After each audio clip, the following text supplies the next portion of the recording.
Muy buen día, queridos estudiantes, espero que estén muy bien el día de hoy.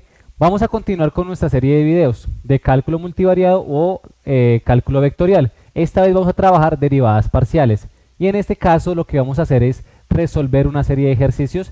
Recuerden que en un video anterior ya vimos cuál es la interpretación geométrica de una derivada parcial. Ahora vamos a empezar con los ejercicios. Entonces, ¿qué debemos tener en cuenta? Recordemos que si tenemos una derivada y es una derivada parcial, entonces la derivada parcial de z o de la función con respecto a x es el cambio de la función con respecto a x, donde dejamos y fijo, es decir que y funcionaría como una constante.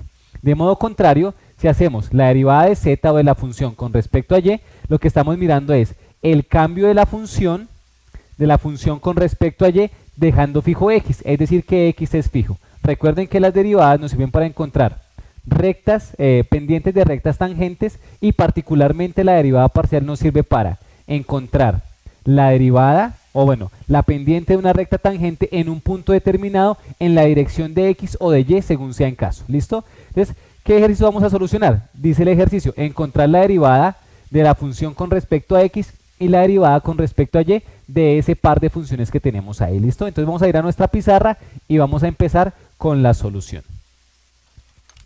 Entonces, nuestra primera función dice lo siguiente, dice, tenemos una función f de xy es igual a 2x al cubo y más 10x y a la 3 o y al cubo. Vamos a iniciar encontrando la derivada parcial de la función con respecto a x, ¿listo?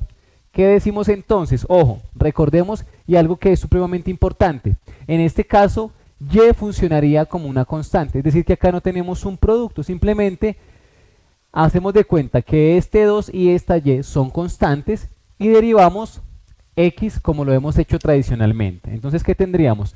La derivada de x a la 3 sería, este 3 baja, 2 por 3 sería 6 y nos quedaría 6x al cuadrado y.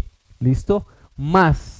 Ojo, acá que nos quedaría la derivada de x, que sería 1, por el resto nos quedaría 10 y al cubo. Y ahí ya terminamos nuestra primera derivada. Ahora, si encontramos la derivada de la función con respecto a y, ¿qué debemos hacer? Ojo, ahora lo que debemos tener en cuenta es que dejamos la x como una constante y derivamos la y. Es decir, que acá la derivada de y es 1, o sea que nos quedaría el resto del término.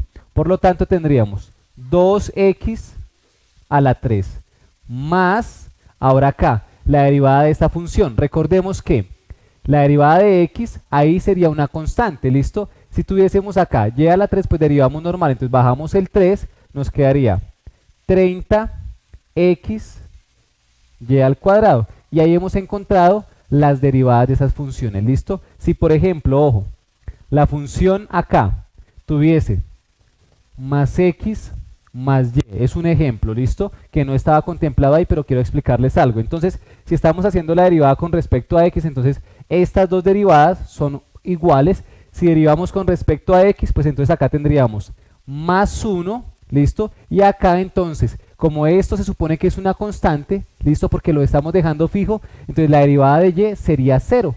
¿Por qué? Porque estamos derivando con respecto a x, entonces en ese caso no pondríamos nada. Ahora, si hacemos la derivada de la función con respecto a y, pues ¿qué pasaría? Los dos primeros términos ya los tenemos, la derivada de y de x en este caso con respecto a y sería 0 y la derivada de y sería 1, ¿listo? Para que lo tengamos ahí en cuenta. Vamos a hacer ahora el segundo ejercicio que tenemos propuesto ahí. Entonces tenemos una función diferente. ¿Qué dice la función? Ojo, la función f de xy ahora está expresada en términos de una función trigonométrica. Y dice que es 2 coseno de x al cubo más y al cubo. Vamos a encontrar nuevamente las dos derivadas. Primero vamos a hacer la derivada de la función con respecto a x. Ojo, recuerde que son derivadas parciales. Y entonces, ¿qué tendríamos? Ojo, derivamos normalmente. Acá tendríamos que hacer la derivada trigonométrica. Entonces, la derivada de coseno es menos seno. Entonces, nos va a quedar 2 por menos seno del ángulo x al cubo más y al cubo por la derivada interna. ¿Cuál sería la derivada interna? Como lo estamos haciendo con respecto a x, pues derivamos esta función. Entonces x al cubo sería 3x al cuadrado, más, ¿cuál sería la derivada de y al cubo con respecto a x? Sería 0. Entonces ahí no deberíamos poner nada más. Ahora, si lo queremos organizar, ponerle un poco de estética, le llamo yo a los ejercicios, pues esto quedaría igual. 2 por menos 1 por 3 nos daría menos 6x al cuadrado seno de x al cubo más y al cubo, ¿listo? Y ahí tendríamos nuestra primera derivada. Ahora, si hacemos la segunda derivada, ¿qué tendríamos? La derivada de la función, derivada parcial, con respecto a y sería igual. Ahora, dejamos nuevamente el 2 y haríamos la derivada del coseno, que es menos seno del mismo ángulo, ojo, x al cubo más y al cubo por la derivada interna. Ahora estamos derivando con respecto de y. Quiere decir que x sería una constante. La derivada de x al cubo con respecto a y sería 0. Más la derivada de y al cubo sería 3y al cuadrado. Ahora si multiplicamos, pues nos va a quedar menos 6y al cuadrado seno de x al cubo más y al cubo. Y de esta forma hemos completado nuestros dos ejercicios. Entonces, espero que les haya gustado el video, que hayan entendido. Si les gustó y lo entendieron, regálenme un like, un comentario positivo, suscríbanse a mi canal, recuerden, sean felices.